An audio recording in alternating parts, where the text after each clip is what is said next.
Ya, kita lanjutkan diskusi pemirsa. Saya ingin ke Prof. Hik, tadi menyambung pertanyaan saya tadi, Prof. Sebenarnya kan keputusan ICC tentang buron dan juga penangkapan ini tidak hanya kepada petinggi Israel saja, tetapi juga kepada salah satu pemimpin Hamas juga, Muhammad Dev ini. Anda melihatnya bagaimana? Meskipun juga kalau kita ingat pada Agustus atau Oktober lalu begitu ya, sempat diklaim bahwa Israel telah membunuh Muhammad Dev meskipun tidak ada klaim balik dari pihak Hamas. Menurut Anda seperti apa, Prof. Hik? Ya, yang pasti adalah memang ICC maunya fair gitu ya. Dia akan menyeret petinggi-petinggi di Israel, tapi juga menyeret petinggi-petinggi yang ada di Hamas untuk mengetahui apakah yang dilakukan pada tanggal 7 Oktober adalah merupakan suatu tindak kejahatan internasional begitu ya.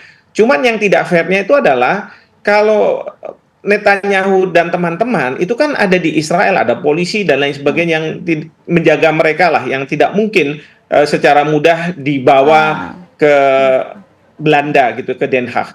Tapi kalau mereka-mereka yang dari Hamas, katakanlah kalau misalnya mereka masih hidup, ya kan mudah sekali untuk dibawa.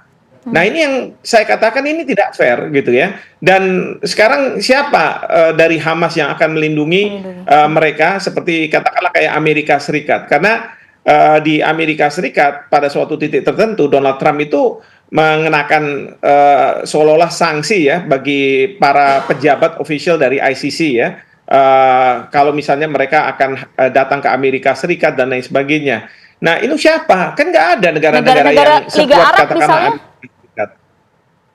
Ya nggak bisa juga, karena kan kita tahu di Liga Arab itu perpecahan juga ada antara Iran dengan Arab Saudi dan lain sebagainya. Ya mereka nggak sekuat seperti Amerika Serikat, dan Amerika Serikat kan ada undang-undang yang katakanlah bisa menginvasi terhadap ICC. Jadi dia datang membebaskan, tapi ini prajurit dari Amerika Serikat ya yang ditangkap di negara tertentu lalu atas permintaan dari ICC dibawa ke Belanda. Nah, itu katanya menurut Invasion Act ini Amerika Serikat berhak untuk masuk dan kemudian membebaskan official itu, prajurit itu. Jadi seperti itu. Kalau misalnya untuk yang tentara Amerika Serikat tentunya. Baik, saya ingin dalami itu. Senator Amerika Serikat ini kan mengecam ICC atas perintah itu, Mbak Dina. Nah, ketika dia mengecam terus melakukan pengancaman akan menggunakan kekuatan militer, kemudian akan melakukan invasi ke Belanda dengan undang-undang invasi Den Haag ini seperti apa? Ya, menurut saya itu ancaman kosong ya. Karena apa? Karena saat ini kekuatan Amerika Serikat itu jauh berkurang, jauh menurun dibanding sebelum-sebelumnya, terutama sejak Amerika Serikat terlibat dalam perang Rusia-Ukraina. Jadi sumber dayanya, dananya itu banyak tersedot untuk urusan itu, dan kemudian sekarang sejak 13 bulan terakhir juga dana APBN Amerika Serikat juga banyak tersedot untuk membantu Israel, dan di mata dunia di mata opini publik ya gitu ya, citra Amerika Serikat itu juga sudah jauh berkurang, sehingga sebagai sebuah negara yang selama ini memang sangat berusaha untuk menjaga citranya sebagai negara demokrasi, negara penjaga HAM dan sebagainya, itu buat Amerika Serikat itu sangat buruk kalau sampai betul-betul melakukan Invasion Act ini gitu ya. Oke, Prof. Hik, apakah ada sepakat, Prof? Ini ancaman dari Amerika ini hanya pepesan kosong semata? Ya, bisa iya tapi bisa juga tidak ya, karena kalau misalnya Amerika Serikat sudah punya mau, ya udah jadilah itu. Tinggal sekarang negara-negara mana yang berani melawan dia ya. Tapi satu hal yang penting nih, udahlah jangan percaya sama negara-negara yang cerita soal HAM dan lain sebagainya.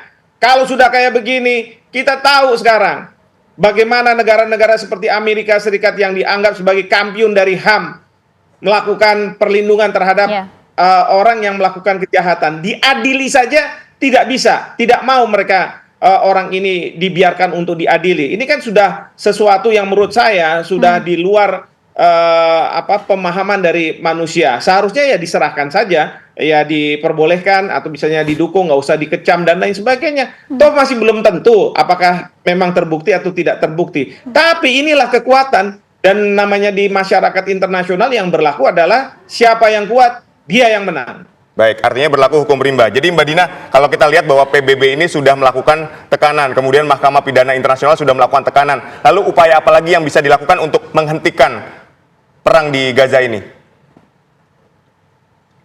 Seperti yang saya sampaikan tadi, seluruh front harus bergerak ya, dan semua orang masyarakat sipil, semua individu yang punya rasa kemanusiaan itu harus melakukan apapun yang mereka bisa untuk membantu perjuangan orang-orang Palestina. Baik itu hanya sekedar share di Twitter, share di Facebook atau Instagram itu juga penting karena memang opini publik itu penting banget untuk bisa mengubah kebijakan luar negeri di berbagai negara, terutama di negara-negara Barat yang paling berperan ya, paling ikut terlibat dalam kejahatan Israel di Gaza. Jadi saya pikir kita tetap perlu optimis gitu karena perjuangan itu tidak hanya sekedar tidak hanya terbatas di forum-forum internasional tapi juga di tengah masyarakat sipil. Ya, kalau menurut Anda bagaimana, Prof?